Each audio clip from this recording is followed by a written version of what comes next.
Good evening, everyone. Welcome to Your Money, Your Call. I'm Nina May. Well, Roger and Jeremy, welcome to Your Money, Your Call. Great to have you both in. Really appreciate your company tonight. Thanks, Nina. Big numbers out today. Telstra and Rio, of course, after the market closed. Roger, your take on those Rio numbers. Pretty upbeat result. Again, generally stronger than expected and a pretty upbeat mood from the company, would you say? Yeah, look, I've said this before on your program last year. You know, I think irrespective of what the short-term results are for Rio, it's an inferior quality business to BHP.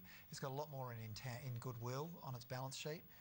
It has much higher debt levels and a lower return on equity, and as a result, and it is at a much more substantial premium to its intrinsic value than BHP. So yeah, I'm not too worried about these numbers because I'd rather own BHP than Rio. Jeremy, what do you think, though? Do you agree with that sentiment? Everything Roger said is correct. I'd add one thing, though. They generate strong cash, and these things can change with such strong cash generation within a year or two, a financial year or two, so that we will see Rio pay down a fair amount of its debt. And it is, you know, quite leveraged to all the good things that are going on as well.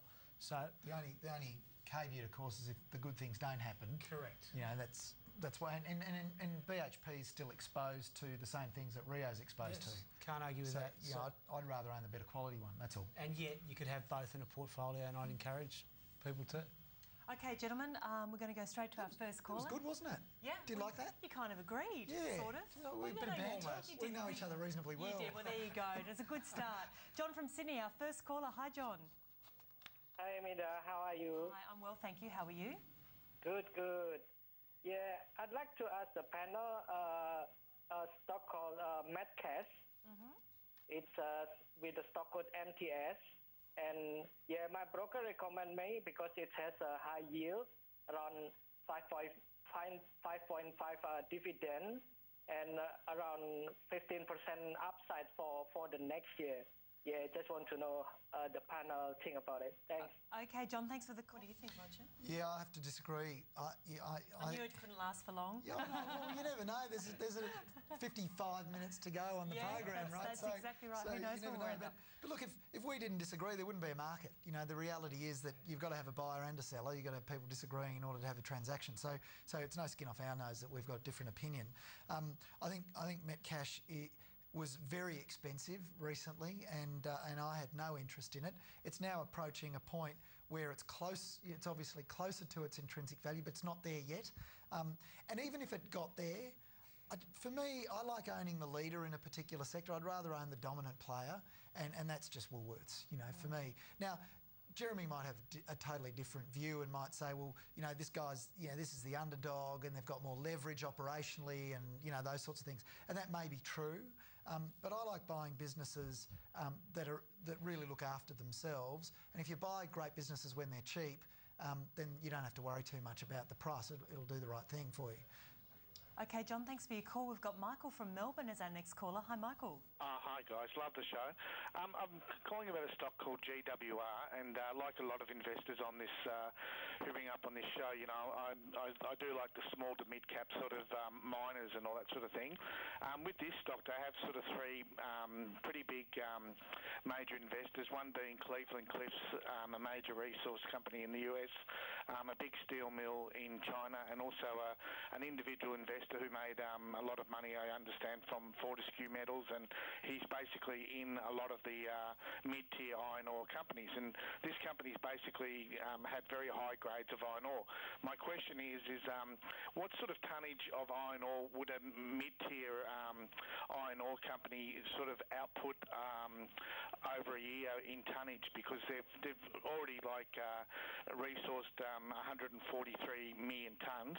What sort of tonnage would a company sort of output to the market per year? Roger, can you answer that one? No, I can't. It's just a sector that I don't focus on, simply because it's very difficult to value because of the changing iron ore price. Our next caller is James, who's in Perth. Hello to you, James. Hi.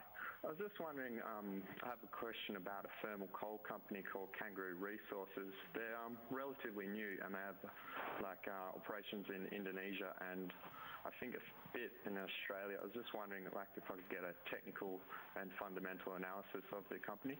Okay, we can't do technical for you tonight because we've got two fundamental guys on, but KRL is the stock code and Kangaroo Resources is the stock that we're referring to here, currently sitting about the 19-cent range. Gentlemen, is this one that either of you are familiar with? Jeremy talked about it's going to be true for a lot of these companies. You want to know how much are they going to produce, when are they going to produce it, and how much is it going to cost.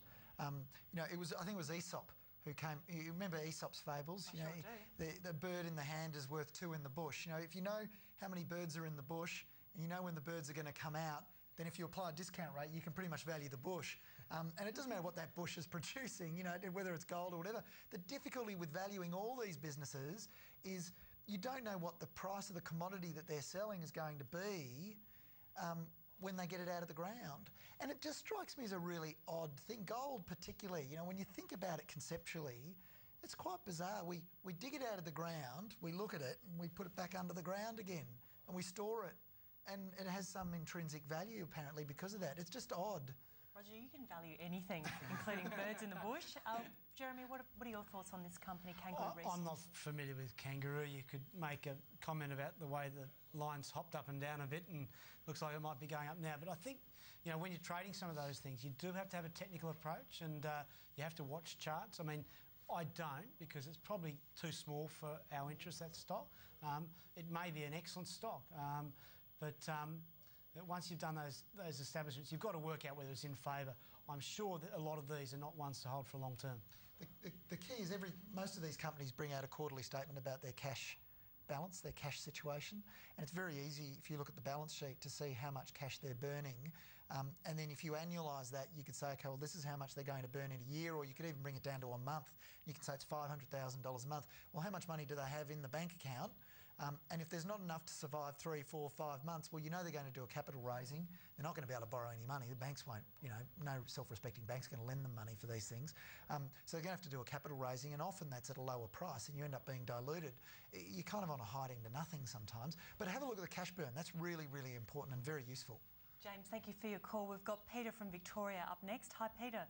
Hi, good evening, Nina, panel. Roger, I'm just wondering, do you still think that Industria is a good little company? And if you've got time, also Index. Thank you.